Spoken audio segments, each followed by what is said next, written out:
मला दत्ता मामाने सांगितलं, दादा 1 कोटी रुपये मत्स्य बिया करता तुम्ही त्या ठिकाणी मत्स्य बीज, गेल्या वर्षी 1 कोटी रुपये मागितले, दिले की नाही? गेल्या वर्षी 1 कोटी दिले, यंदा 2 कोटी मागितले. 2-2 कोटीची बीज तिथे टाकतोय की माझ्या मासेमारी करणाऱ्यांचा धंदा चालावा म्हणून. याचा आधी कुणी विचार केला? दत्तानी लक्षात आणून दिल्यानंतर लगेच मी निर्णय घेतला. त्याच्यामध्ये महामंडळाच्या खंडकरी भोगवटा वर्ग 2 जमिनी 1 मध्ये रूपांतर केलं की नाही? कधी कुणी केलं? का नाही केलं? पूर्वीच्या नेतृत्वाने का गप्प बसले? त्याच्यामध्ये वेगवेगळ्या पद्धतीचे, आता तुम्हाला माहिती नाही, ते आर्यन पंप्स म्हणून प्रशांत सुतारचा कारखाना आहे इथं आपल्या एमआयडीसीत. अहो, अत्याधुनिक अग्निशमन यंत्र जे परदेशामध्ये आता जात आहे, जगातल्या बहुतेक देशामध्ये त्यांची यंत्र जात आहेत. अत्याधुनिक ड्रेनेज सक्शन व्हेकल ते तयार करतायत, छोट्या आकाराच्या अग्निशमक यंत्र तयार करतायत. लोकांच्या मध्ये कर्तृत्व आहे, त्यांना संधी दिली पाहिजे. उद्याच्या काळामध्ये आपली एमआयडीसी भरण्याच्या करता आणखीन काही कारखानदारांशी बोलून तिथं कारखाने कसे येतील आणि माझ्या इंदापूरच्या तरुण तरुणींना रोजगार त्याच्यातनं कसा निर्माण होईल, हा प्रयत्न आम्ही त्या ठिकाणी करतोय. दुधाला दर कमी होते, सगळे म्हणायचे दादा 28 रुपयाला काही परवडत नाही.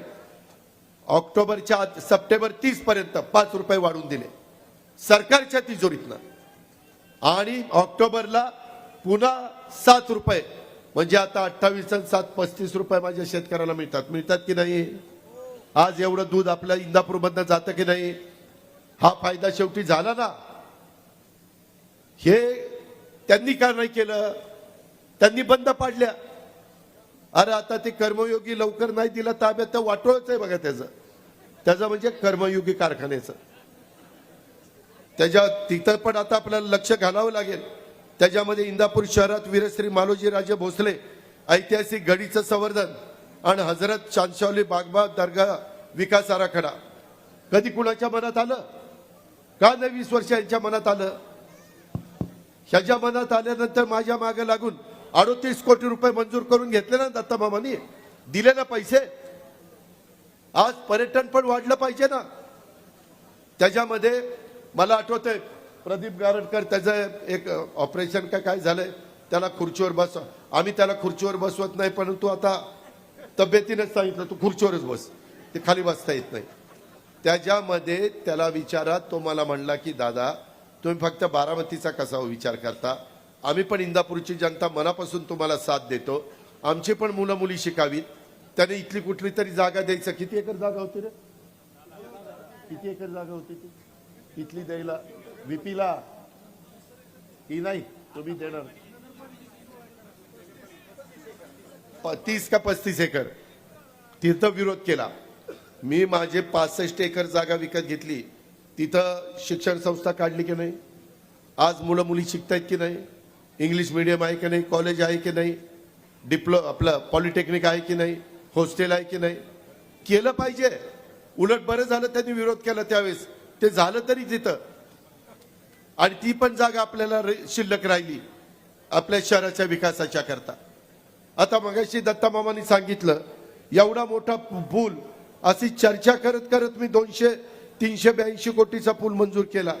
आणि खुशाल म्हणतात की त्याच्यामध्ये काय ह्याची काही गरज नव्हती.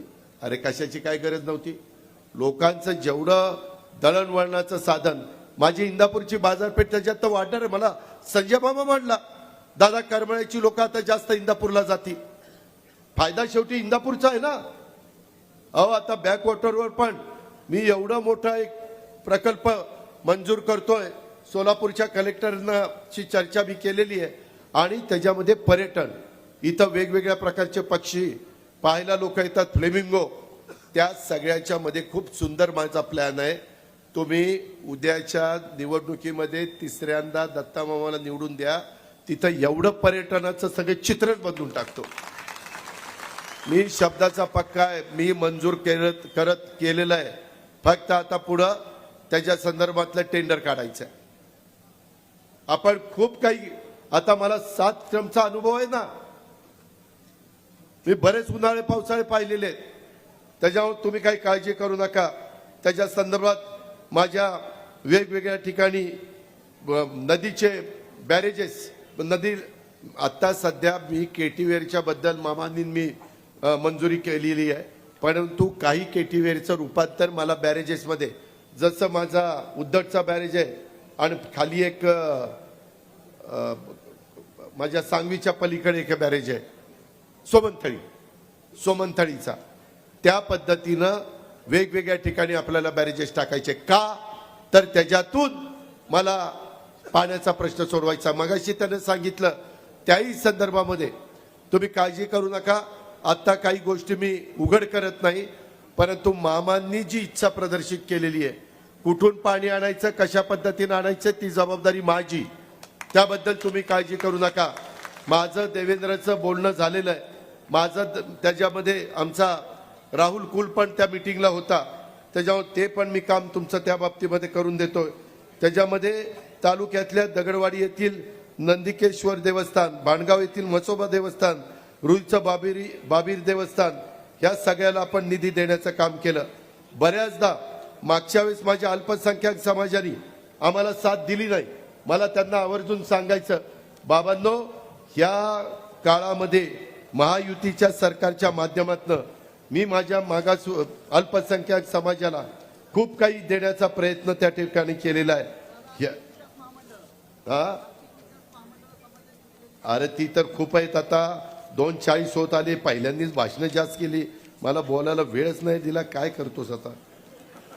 त्याच्यामध्ये ह्या सगळ्या गोष्टी करत असताना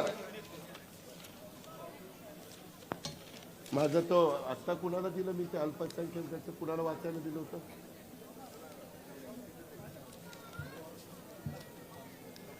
हा, अल्पसंख्याकाच्या बद्दल जसं मी टार्टी काढलं, बार्टी काढलं, सारथी काढलं, महाज्योती काढलं, अमृत काढलं, त्याच धर्तीवर अल्पसंख्याक संशोधन प्रशिक्षण संस्था त्याच्यामध्ये मार्टी काढलं. का तर माझ्या मुस्लिम समाजाच्या मुलामुलींना फायदा व्हावा. छत्रपती संभाजीनगरमध्ये अल्पसंख्याक आयुक्तालय आणि जिल्हा स्तरावर अल्पसंख्याक कक्ष त्या ठिकाणी स्थापन केलं. मौलाना आझाद अल्पसंख्याक आर्थिक विकास महामंडळाला शासनाकडनं देण्यात येणाऱ्या हमीची मर्यादा 30 कोटीवरून 30 कोटी 500 कोटी रुपयापर्यंत वाढवली आणि महामंडळाचं भांडवल 1000 कोटी रुपये केलं. शैक्षणिक कर्जाची मर्यादा त्या पण माझ्या मुलामुलींच्या करता 5 लाखावरून 20 लाखापर्यंत नेली. परदेशामध्ये माझ्या अल्पसंख्याक मुलामुलींना जायचं असेल, इतरांच्या करता व्यवस्था केलीच, परंतु त्यांच्या करता ती शिष्यवृत्ती वाढवून त्यांना त्याच्यामध्ये मोठ्या प्रमाणावर वाढ केली, कारण ती मुलं मुली पण शिकली पाहिजेत. आता परदेशात शिक्षणाची संधी मिळावी, गुणवत्तेला वाव मिळावा म्हणून अल्पसंख्याक समुदायातील 75 विद्यार्थ्यांना प्रतिवर्षी 40 लाख रुपये प्रत्येकी शिष्यवृत्ती देण्याचा निर्णय आम्ही त्या ठिकाणी घेतला. 15 जिल्ह्यामध्ये अल्पसंख्याक समाजातील महिलांचे नवीन 2800 बचत गट स्थापन करण्याच्या करता आम्ही जाचकाठी होत्या. महिला यायच्या, दादा ही अटी बंद करा, त्या अटी मी बंद करून टाकल्या. डॉक्टर झाकीर हुसेन मदरसा आधुनिकीकरण योजनेत प्रतिवर्षी 2 लाख रुपये देता येत होते, ते आता प्रतिवर्षी 10 लाख केलेले आहेत. मदरशांना शिक्षणामध्ये 6000 रुपये मिळत होते, त्यांना 16000 रुपये महिना पगार केला आणि काहींना 8000 रुपये मिळत होते, त्यांना आता 18000 रुपये त्या ठिकाणी मंजूर केले. अशा पद्धतीनं बऱ्याचशा ठिकाणी मदरशांना सोलर प्रणालीद्वारे वीज पुरवठा करण्याचा निर्णय त्या ठिकाणी घेतला. आणि मगाशी मामा जे म्हणत होता, अल्पसंख्याक समाजाला मी निधी देतो, प्रथम अर्थसंकल्पामध्ये 700 कोटी रुपयाची तरतूद केली आणि आता 300 कोटीची 1000 कोटीची तरतूद केली. काँग्रेसवाले देखील देत नव्हते. माझ्या मुस्लिम बांधवांनो, माय माऊलींनो लक्षात घ्या, माझ्या लाडकी बहीण योजनेचा फायदा माझ्या मुस्लिम समाजातल्या पण महिलांना झालाय की नाही? सगळ्या समाजाला झाला. मी भेदभाव केला नाही. ह्या पद्धतीने तुमचं सरकार आहे, ते सरकार आपल्याला परत आणायचंय. ह्या बाकीच्यांच्या भूलथापांना बळी पडू नका.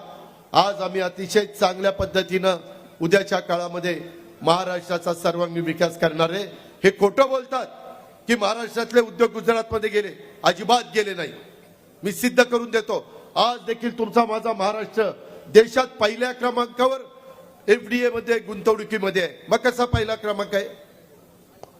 काही बोलायचं, खोटं बोलायचं, रेटून बोलायचं. मागं असंच म्हणले संविधान बदलणार. अरे कोण संविधान बदलतंय? उलट प्रत्येक ठिकाणी आता संविधान भवन बांधतोय, संविधानाचा आदर करतोय, सगळ्या दुनियाला सांगतोय जोपर्यंत चंद्र आणि सूर्य आहे तोपर्यंत कुणी मायेचा लाल डॉक्टर बाबासाहेब आंबेडकरांचं संविधान बदलू शकत नाही. आणि तुम्ही आमच्याबद्दल खोटं सांगताय, नरेटिव्ह सेट करताय. माझ्या माय माऊली मोठ्या प्रमाणावर आमच्या पाठीशी उभ्या राहिल्यात, तर त्यांना सांगताय तुमची लाडकी बहीण योजना बंद केली. स्टे आला. कुठला स्टे आला? दाखव स्टे. स्टे आला ना, दाखव स्टे. होऊ दे हे दूध का दूध पाणी का पाणी. हे जे काही प्रकार चाललेले आहेत हे प्रकार बंद झाले पाहिजेत. माझी आपल्याला सगळ्यांना विनंती आहे की नाही, हायकोर्टाचं आता बघा, हे हायकोर्टाचं खंडपीठ आपण नाही पुण्याचं त्याच्यामध्ये बारामतीला सेशन कोर्टात तुम्ही सगळे वकील आणि बाकीचे जायचा. मी बारामतीच्या सेशन कोर्टामध्ये तुम्ही येत असताना ते बंद करून इथं मंजुरी देऊन इथलं काम सुरू केलं. मी असा हे केलं नाही की कशाला. इथंही लोकांची सोय झाली पाहिजे, इथल्याही वकिलांची सोय झाली पाहिजे. शेवटी स्वतःपुरतं बघून चालत नाही. आज आपल्याला राज्याला पुढे न्यायचं आहे, त्यावेळेस इंदापूर तालुका देखील सर्व बाबतीत अग्रेसर राहिला पाहिजे, ही आमच्या सारख्याची भूमिका आहे. आणि कदाचित माझ्यावर टीका करतील की अजित पवारांनी सोमेश्वरचा उल्लेख केला, 3571 रुपये भावाचा, 3636 माळेगावचा. छत्रपतीचा भाव कमी आहे त्याच्याकरता मी बारकाईनं लक्ष घातलेलं आहे. आता 3000 रुपये दिला.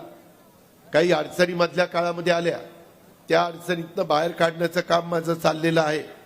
मी मागे असा सोमेश्वर कारखाना अडचणीत आला होता, मी बाहेर काढला आणि आज राज्यामध्ये पहिल्या 5 क्रमांकावर आणून ठेवलाय.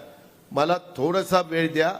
मी छत्रपती सहकारी साखर कारखाना पण पहिल्या 10 मध्ये आणून दाखवलं नाही तर म्हणेल ते ऐकील. पण आज मी कमी पडलो, मी कबूल करतोय. ज्याच्यात मी कमी पडलो ती कबूलच आहे मला, पण मी दुरुस्त करणार आहे. ती दमकन ताकद माझ्यात आहे. जिल्हा बँक आपल्या ताब्यात आहे. राज्य सहकारी बँकेकडे मी जाईल. अजून केंद्र सरकारकडे अमित शाह साहेबांच्याकडे जावं लागलं तर मी जाईल. मी काल होतो ना दिवसभर त्यांच्याकडे. अमित शहाकडे मी गेल्यावर काम होईल का? ही बाबा गेल्यावर काम होईल? अमित शाह साहेब आता याला दारात तरी उभं करतील का? ही जायचंच धाडस करणार नाही. अमित शहानी पण त्याला मनापासून साथ दिली, पण असं नाही ना, असा दगा फटका करता का म्हणे. हे लोकांनी ओळखलं पाहिजे. आणि माझी तुम्हाला विनंती आहे, दत्तानी माफी मागितली आहे. काम करताना मी पण 5 वर्षात बारामतीमध्ये कुठं काही कमी पडलो असेल, चुकलो असेल.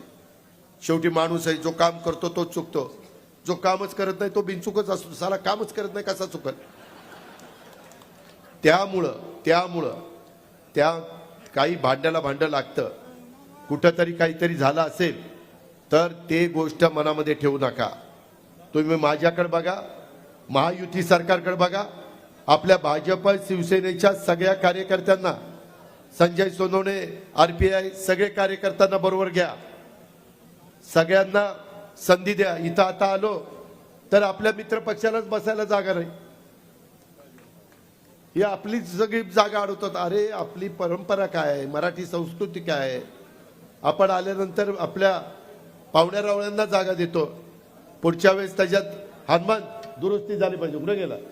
दुरुस्ती झाली पाहिजे. आणि मी आल्यावर भाषण नको करू, माझ्या आधी काय बोलायचं ते बोल. होय तुझ्याशी बोलणार आहे. जाताना गाडीत बसताना तुला मिठी मारणार बसणार. थांब जरा. या पद्धतीनं मित्रांनो आपली कामं चाललेली आहेत. मला वेळ कमी, आता जायला पाहिजे कारण त्याचा 3-4 फॉर्म भरायचा आहे. परंतु राहिलेलं मी शेवटच्या सभेत सांगेन. पण काही करा, खोट्या नाट्या प्रचाराला बळी पडू नका. रात्री 12ला जरी माझी गरज लागली तर मी तुमच्या पाठीशी आहे हा शब्द देतो. आणि दत्ता मामाला प्रचंड मताने विजयी करा आणि माझ्या बरोबर महाराष्ट्राच्या विधानसभेमध्ये पाठवा. धन्यवाद ही सागराची नम्रतेची कळकळीची विनंती करून थांबतो.